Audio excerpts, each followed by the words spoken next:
반갑습니다. 저는 얼마 전 이 설교 시간에 상시응용주의상 6조 공부에 대하여 말씀드린 바 있습니다. 따라서 오늘은 교당례왕시 주의상 6조를 말씀드린 것이 공부의 순서일 것 같아서 대종사님, 정산종사님, 대산종사님 법문과 각산 문집 등을 참고해서 공부한 내용을 말씀드리겠습니다. 교당례왕시 주의사항 각 조목을 보면 1. 상시응용주의 사항으로 공부하는 중 어느 때든지 교당에 오고 오면 그 지낸 일을 일일이 문답하는 데 주의할 것이요. 2. 어떠한 사항에 감각된 일이 있고 보면 그 감각된 바를 보고하여 지도인의 감정 얻기를 주의할 것이요. 3. 어떠한 사항에 특별히 의심나는 일이 있고 보면 그 의심된 말을 제출하여 지도인에게 해오 얻기를 주의할 것이요. 4. 매년 선기에는 선비를 미리 준비하여서 선원에 입선하여 전문 공부하기를 주의할 것이요. 5. 매해의 날에는 모든 일을 미리 처결하여 놓고 그날은 교당에 와서 공부에만 전심하기를 주의할 것이요. 6. 교당에 다녀갈 때는 어떠한 감각이 되었는지 어떠한 의심이 밝아졌는지 소득유무를 반주하여 본 후에 반드시 실생활에 활용하기를 주의할 것이라 하셨습니다. 교당례왕시의 주의사항은 우리가 일상생활 속에서 수많은 경계와 맞닿을 때 공부의 표준을 잘 잡을 수 있도록 교당을 le왕하면서 반드시 유념해야 할 조항으로서 상시 응용주의 사항의 길을 알려주고 도와주는 공부길입니다. 말하자면 스승과 법음액을 연해주고 줄맞는 공부를 하게 하는 법통의 연원을 잇는 공부길이라 하겠습니다. 1조를 들겠습니다. 상시응용주의 사항으로 공부하는 중 어느 때든지 교당에 오고 오면 그 지낸 일을 일일이 문답하는 데 주의할 것이요. 교당은 대종사님의 가르침을 받는 마음 공부하는 마음 학교이고 그 교재는 인생의 요도와 공부 요도라 하겠습니다.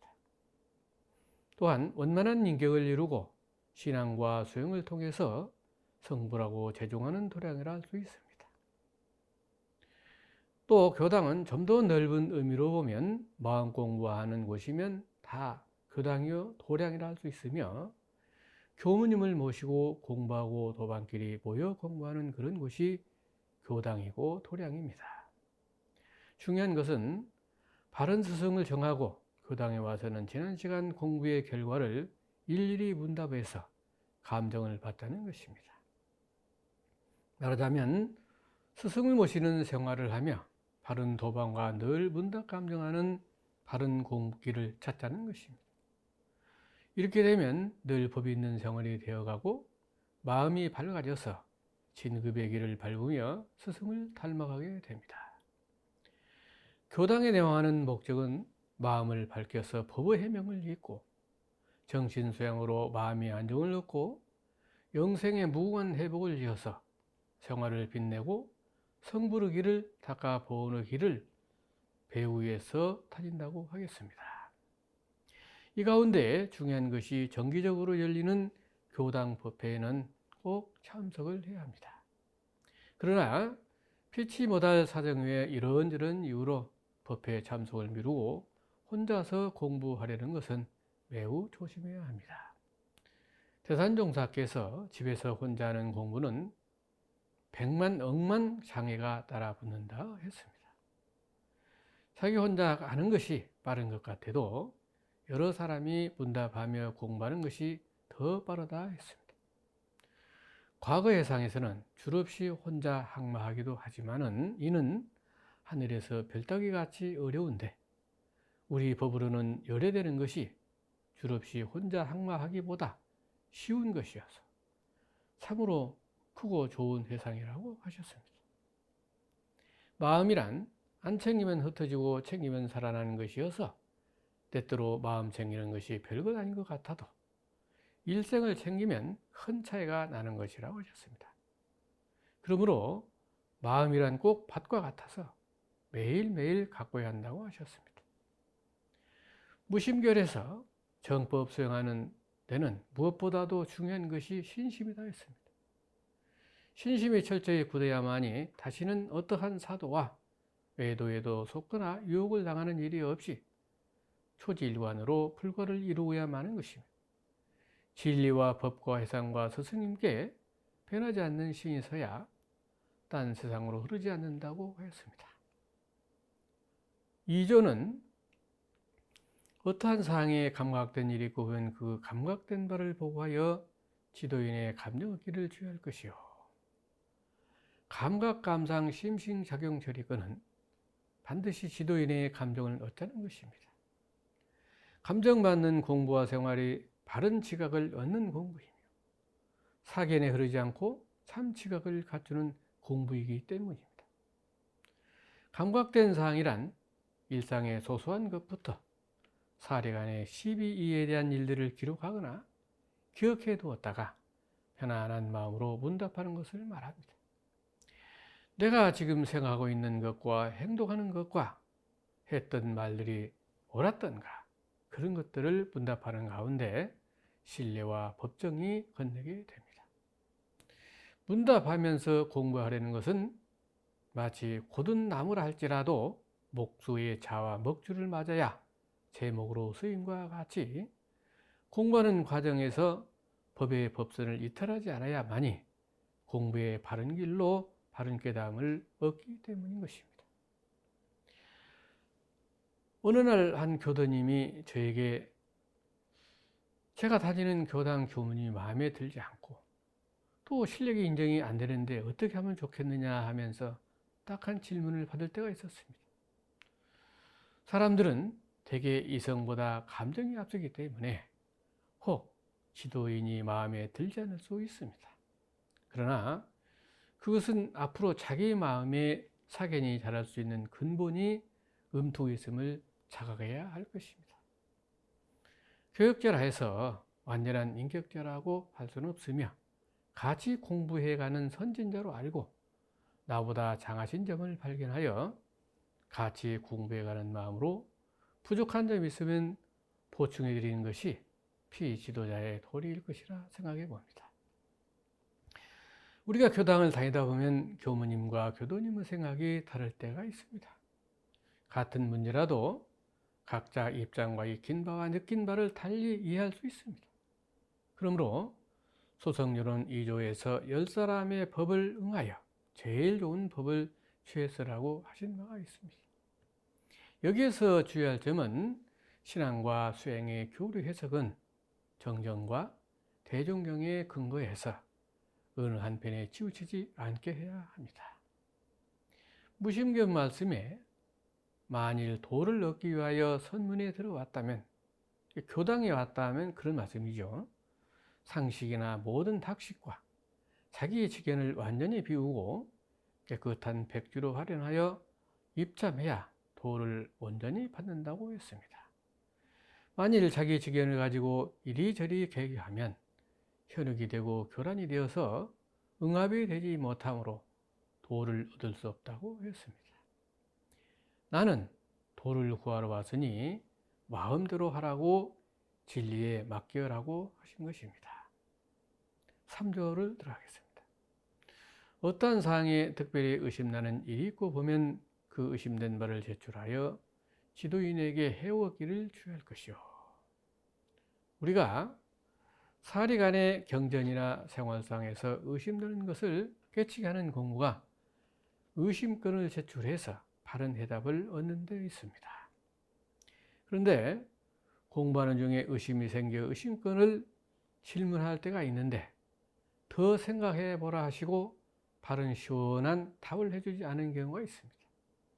그것은 아마도 너무 쉽게 알려주면 자기 것이 안 되거나 가볍게 아는 경우가 있기 때문일 수도 있습니다. 지도인의 자비는 다 알려주지 않고 스스로 깊이 연마하게 하여서 자각하게 하는 데 있습니다. 태산용사 어머님께서 열반하실 무렵에 그동안 품어왔던 의심권인 뿌리 없는 나무 한 그루, 음영 없는 땅 한 조각, 메아리 없는 한 골짜기에 대해 3차례나 물으셨으나 태종사님께서 성리는 함부로 가르쳐주는 것이 아니라고 하시어 그 의심을 풀어드리지 못한 것이 늘 마음에 걸린다 하셨습니다. 우리가 교당 교무님에게서 혹 답을 구하지 못할 때는 어떻게 해야 할까요? 교당에서는 교구장님이나 총부에서 답을 구해드릴 수도 있으나 본인도 동지들이나 가족에게서도 물어보고 스스로 그 의심을 더 궁고해서 스승님과 문답을 하면 깨치는 수도 있습니다. 스승의 자비는 바로 인가해 주지 않는 데 있다고 했습니다. 사주는 매년 선기에는 선비를 미리 준비하여 선원에 입선하여 전문 공부하기를 주의하라. 매주 법회를 보고 기도를 하고 단월등을 하면서 열심히 하였다 하더라도 매년 한두 번은 정기적으로 교돈 훈련을 받아야 합니다. 이 기간이 특별 정진 기간이 됩니다. 그것은 마치 무더워진 칼을 풀무간에 들어가야 하는 것과 같습니다. 삼도고역의 세간 경계 속에서 무뎌진 맑은 영성을 훈련에 들어가서 회복하고 더욱 굳건히 서운을 세우고 확인하는 불보살의 길을 개척해야 합니다. 훈련원에 입선하는 것은 전문 훈련을 받기도 하지만은 자기의 마음 건강을 위하여 전문병원에 입원하여서 각 장기를 체크해서 미리 예방하고 치료하는 것과도 같습니다. 이에 대해서 대종사님께서 공부하는 사람이 각자의 마음병을 발견해서 그것을 치료해야 된다고 하시면서 첫째, 60병 환자가 의사에게 자기 병증을 속임없이 고백하여야 하는 것 같이 그대들도 지도인에게 마음병의 증세를 사실로 고백해야 할 것이요. 둘째는 60병 환자가 모든 일을 의사의 지도에 수령하여야 하는 것 같이 그대들도 지도인의 가르침에 절대 수용해야 할 것이며 셋째, 60병 환자가 그 병이 완치되도록까지 정성을 놓지 아니하는 것 같이 그대들도 끝까지 마음병 치료에 정성을 다하라고 하셨습니다. 우리는 지도인에게는 진실로 자기 마음의 문을 열고 지도를 정해서 가르침에 수용하며 그 지도에 정성을 실천할 때 지도인의 기도와 마음이 연해져서 진급의 길이 열리게 될 것입니다. 태산종사께서도 우리의 훈련법은 대공도야로 큰 공장에서 물건을 계속 만들어내는 것 같고 목의 포란으로 어미닭이 알을 품고 병아리를 깨는 것과 같으며 사제 훈습으로 스승의 훈정 따라 제자가 이거지는 것과 같은 법이다 했습니다. 수도인은 스승으로부터 귀신도 모르게 마음 건네는 훈증이 없으면 큰 도인 되기 어렵다고 했습니다. 그것은 마치 과들은 잘 먹이고 잘 입히지만은 어딘가 모르게 얼굴에 그늘이 있어서 그것은 부모의 따뜻한 사랑이 없기 때문이라고 했습니다. 그러므로 이 회상에 들어와서 한눈 팔지 않고 훈련만 잘 받으면 열애가 되고 활불이 된다고 하셨습니다. 며칠 전 총부 상주선언에 몇 분 교도님들이 입소하여 훈련하는 것을 보았습니다. 대각전에서 총부 대중과 새벽 선수행도 하고 도량 곳곳을 돌면서 태종사님의 채취를 느끼며 서문을 다져가는 모습들이 퍽 좋아 보였습니다. 앞으로 많은 교도님들이 총부를 순례하고 훈련하는 행렬이 끊임없이 이어지기를 염원해 보았습니다. 물론 전국 각지에서도 우리 훈련원이 있어서 각자의 형편에 따라 언제든지 이용할 수 있으므로 많은 훈련을 이수하시면 좋겠습니다.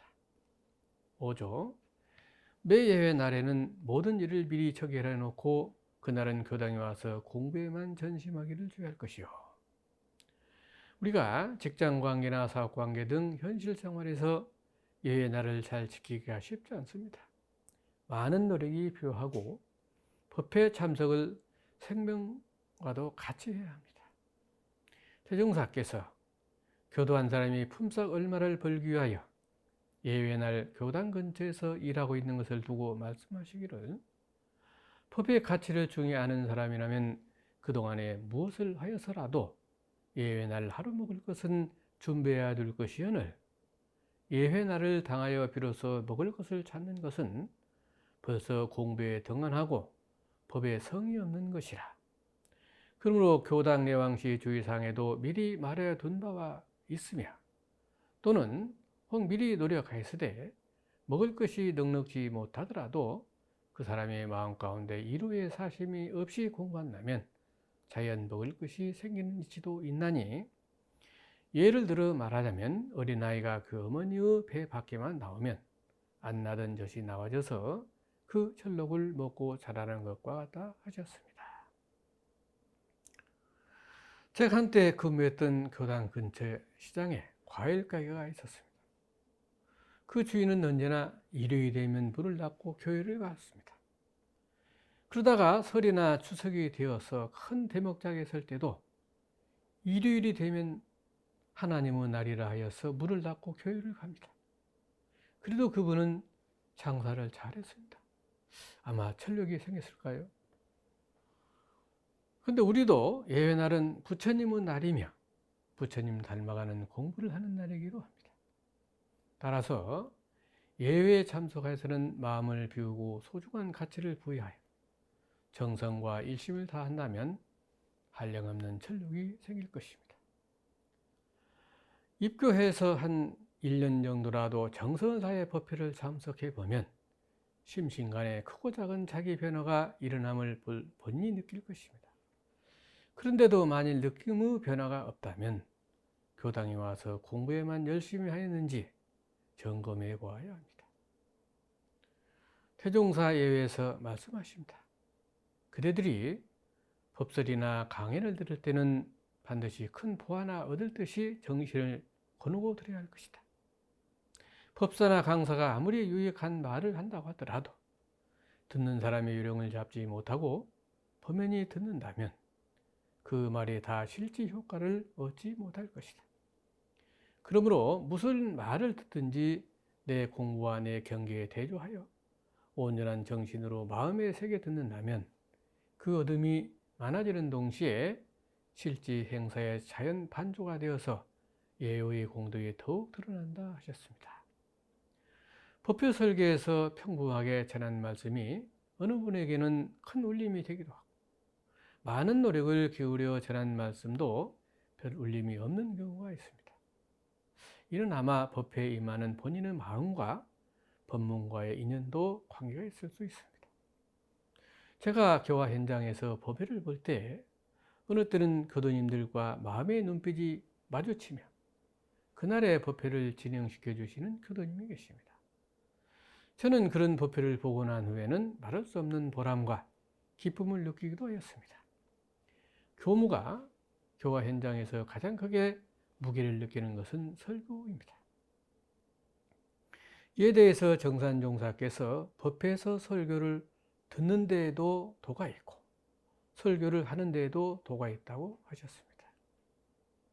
법문 듣는 도에서는 첫째, 마음을 비우고 들으라 하셨습니다. 법문을 들을 때 늘 듣는 말을 또 듣게 된다는 관문상이라 어렵고 구준해서 감히 따를 수 없다는 해례상을 버리고 자기 아는 것에나 세간세에 집착된 마음도 없이 할 것이며 설법하는 문에 여러 가지 관념을 놓고 오직 던빈 마음으로 들어야 하며 둘째는 간절히 바라는 마음으로 들어야 된다. 부처님의 법은 어떻게 살고 어떻게 죽을 것인가 하는 인생의 크고 중요한 문제를 해결하기 위한 것이다. 그러므로 천만사에 앞서서 간절히 구하는 마음으로 들어야 한다고 하셨습니다. 셋째, 활용할 대중을 가지고 들으라 했습니다. 설법에 잘하고 잘못하는 것을 마음에 걸지 말고 진실로 내가 이 법문을 어떻게 활용하여 살려낼 것인가 하는 대중을 가지고 실제 경계에 다다라서 들었던 법문을 연관지어 실천하는 것이 들을 때나 활용할 때에 최고 차원의 법문이 될 것이다. 또한 부처님 법문만이 아니라 이 세상에 가득한 모든 산 법문을 법문으로 알고 공부하는 사람은 천하에 당하는 곳마다 법문을 들을 줄 알아야 한다고 하셨습니다. 그 다음에 설법하는 도에서도 첫째는 내가 먼저 실행하고 말을 해야 된다 하셨습니다. 저 사람을 알게 하려면 내가 먼저 철저히 알아야 하고, 저 사람을 느끼게 하려면 내가 먼저 간절히 느껴야 하며, 저 사람을 실행하게 하려면 내가 먼저 돈독히 실행해야 할 것이다. 둘째, 연언을 잘 대라 하셨습니다. 부처님이나 성자의 말씀을 하면서도 자기의 말인 것처럼 하는 것은 도가의 잘못일 뿐 아니라 말의 유력을 나타낼 수도 없으니 반드시 그 말의 연언을 잘 밝혀야 한다고 하셨습니다. 셋째, 양면을 두루 밝혀라 하셨습니다. 말을 할 때 한쪽을 잘 밝히다 보면 한 면이 어둡고 결함이 있기 쉬우는 것이니 이 점에 유의하여 큰 자리를 밝힐 때는 작은 자리도 같이 살아나게 하고 있는 데를 주장하면서도 없는 데를 인정해야 말해야 될 것이며, 넷째, 가없는 중생이 고루 알아듣게 말을 하라 하셨습니다. 부처님이나 성자의 법은 일부 한정된 사람을 제도하기 위하여 있는 것이 아니라 일체 중생을 건지기 위하여 있는 것이니 말을 할 때는 유무식 남녀노소를 물론하고 누구나 다 이해할 수 있도록 쉬운 말로 해야 한다. 성인의 가르침은 간단하고 쉽게 능히 실천할 수 있도록 하는 것이 본인 것이라고 하셨습니다. 마지막 6조를 들어가겠습니다. 교당에 다녀갈 때는 어떠한 감각이 되었는지, 어떠한 의심이 밝아졌는지 소득 유무를 반주하여 본 후에 반드시 실생활에 활용하기를 주의할 것이니라. 교당을 애용할 때는 반드시 소득을 반주하여 실생활에 활용하자는 것입니다. 태산종사께서 우리가 살아가는 가운데 무엇이 바쁘니 하고 해도, 또 무엇이 귀하니 해도 도를 깨는 것 같이 바쁜 것이 없고 도를 아는 것 같이 귀한 것이 없다고 하셨습니다. 아무리 명예를 가지고 다투고 야단을 해도 그것이 다 꿈이라고 하셨습니다.